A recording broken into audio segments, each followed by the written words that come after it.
Stephen Cutting, you're married I'm married, with three beautiful children. happy, with three beautiful souls.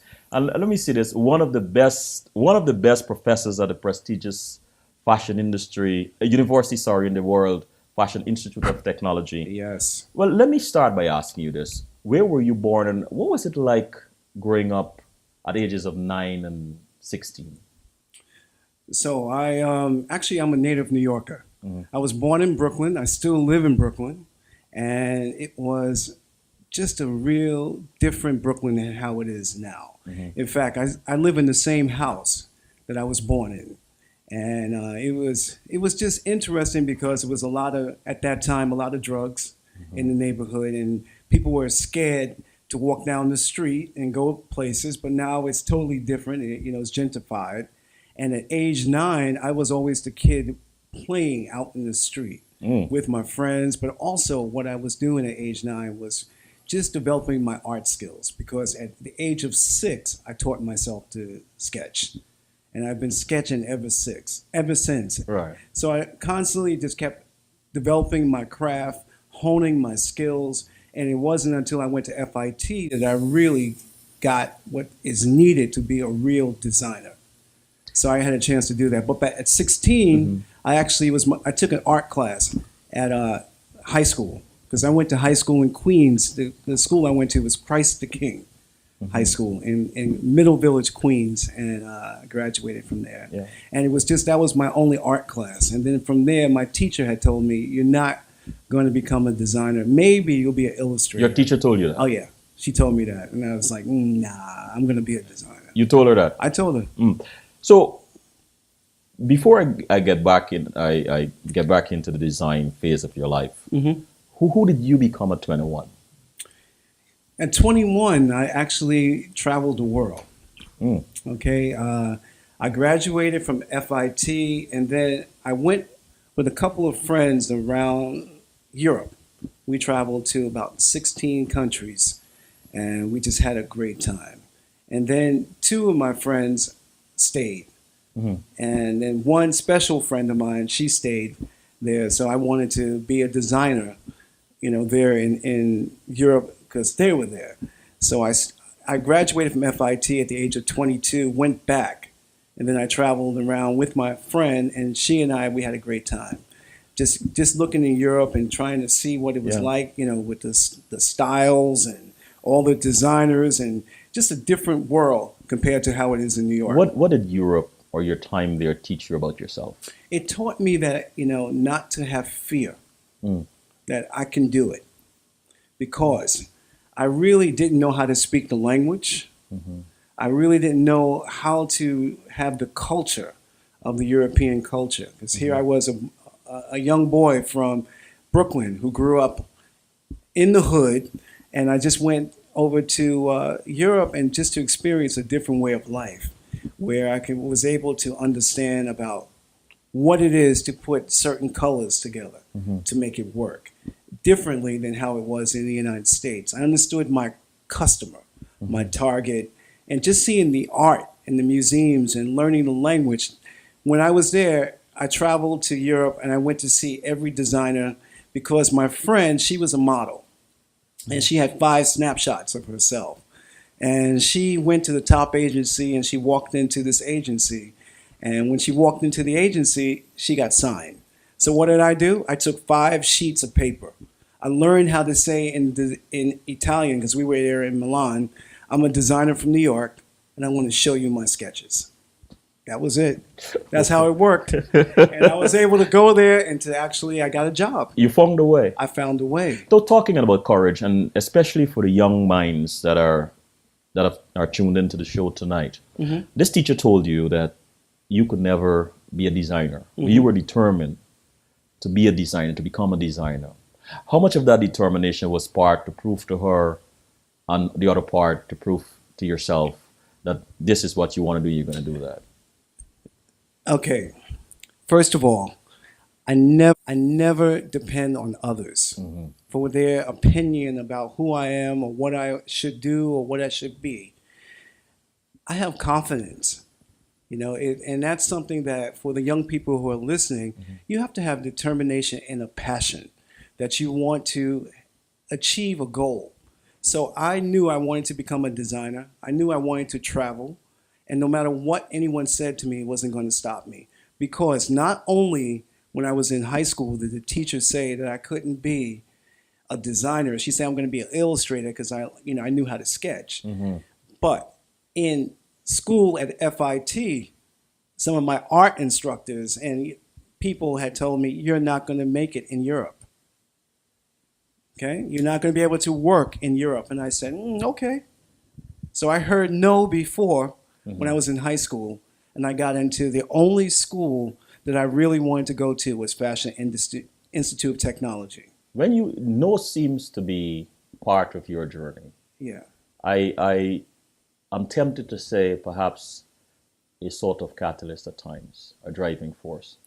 It is a driving force, but I know what I wanted to do. Okay. At all times. Let me ask you this, Stephen.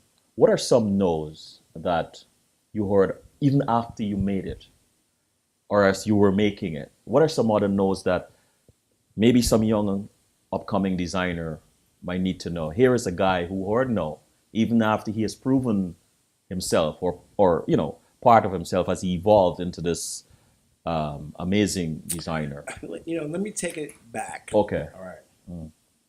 No, for me, besides high school, let's go back to my childhood because you asked a question before about how was it at age 9 and 16.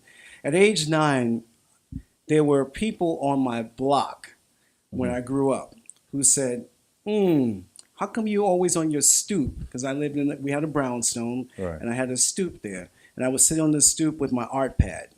And they were like, something's wrong with him. He's not going to do it. He's not one of us. Something must be wrong with him. They didn't want to play with me. And when they were choosing teams together, I got no. All right. No, you can't play basketball with us. No, no, no. But then finally they put me on the team, and then they were my buddies because I can play. Then that was something that I got, no, I can do something. Then in high school, the whole thing about the illustrator, my teacher told me, no, you can't do it. That was something I had to overcome because I was like, I'm going to do this easily. And then when I went to FIT, when I heard, no, you're not going to go to Europe and make it and work because of blah, blah, blah, blah, blah, I knew it was going to happen. But once I got out of school and I started looking for jobs, okay, I worked in Europe for a couple of years, and then I came back to the United States. And then I started to look for work.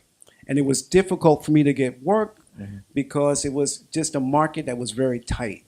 So what did I do? This was before 9/11 or anything like security in buildings. I took sketches that I had, and then I started at the top of a building. Every building on 7th Avenue, every building on Broadway, started at the top and went down floor by floor, office to office, gave my resume out, told them, the people, I'm a designer. I just came back from Europe. I would like to meet with the design team to see if I can become a part of the team. I got no, no, no, no, no. I don't know how many times I got no. But then I got a yes. I started working freelance for this company, Philippe Monet, which was, there was really a great mentor of mine. His name is Richard Weinsteeder. And Richard Weinsteeder really helped me. Because here I was like, to really help me.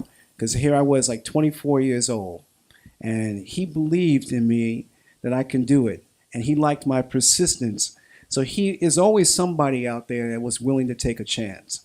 So for all the people who are, listening, who say, I can't do this, or I'm not able to do it, don't believe it. Just go for it. This determination. It's determination. This And confidence. and confidence. And confidence. I want to put courage in there too. So this courage, confidence, and determination. Which of your parents, or what can you say about them in the way they raised you, that might have inspired that or influenced that? My mother was really instrumental in raising me to believe who I am. My father, he died when I was quite young. Oh, sorry to hear. Yeah, but his memory still is in my soul, no matter what. One thing, and I do for my children now when they were growing up. He and I used to always walk down the street, and he would hold my hand, and I look up at him. So that was something that a fond memory of my father. But my mother, being a single parent, I mean, she took me to every place. She took me to the museums when I was younger. She made sure that I had art instilled in me because she knew what I liked. She encouraged me to play music, to play sports, to do things, but she couldn't take me to a lot of places because she was busy. And that's understandable. And my brother, I have a brother and sister. They were older than I am, and I was the last child. So it was like there's a 14-year gap between my brother and I, and 9 years between my sister and I. So they were in their own world. You might as well say. But they took me where they wanted to take me always as well. But my mom, my brother, my sister, my grandmother, my great-grandmother, they really helped make me the person that I am. The matriarchs. Yeah. Of the family. Yeah. Wow. What is your favorite memory of your mother as a child? I was in kindergarten, and I used to see all the women who the other mothers come, and they would just put makeup on, and they looked very pretty to me. Yeah. Okay, and so one day, I said to my mom, when you come to pick me up, can you put some makeup on? You told your mom. I told my mom this. I wanted her to look like Ebony Fashion Fair models from that time. So she did. She did. And she was always supportive. But when I was 19, I won an award at FIT for the most outstanding young black designer. It was a Harvey's Bristol Cream Award. Wow. And it was great. And my mom had a chance to go with me to that event. So that's a very memorable moment. Yeah. It was a show at FIT where they highlighted, I think about 20 top black designers. They had all the models there, and it was choreographed very well. And Audrey Smaltz from the ground crew, she was involved with it, and she's a good friend of mine now, which is excellent from back then. And I won an award. And at this award, it was great. It was excellent for me. I won this award, and it was won by this top model at the time, Billy Blair. So Billy Blair and I are great friends now, and still, after all these years. And with this award, I was able to go on television. I was able to, be in the New York Times. It was prestigious. I did a lot of magazines, newspaper. They knew who I was because I said, "Look out, 7th Avenue, here I'm coming." And you did arrive. Yeah, I arrived. So, and then that same high school teacher, I'm sure she saw it. Of course. But that's okay.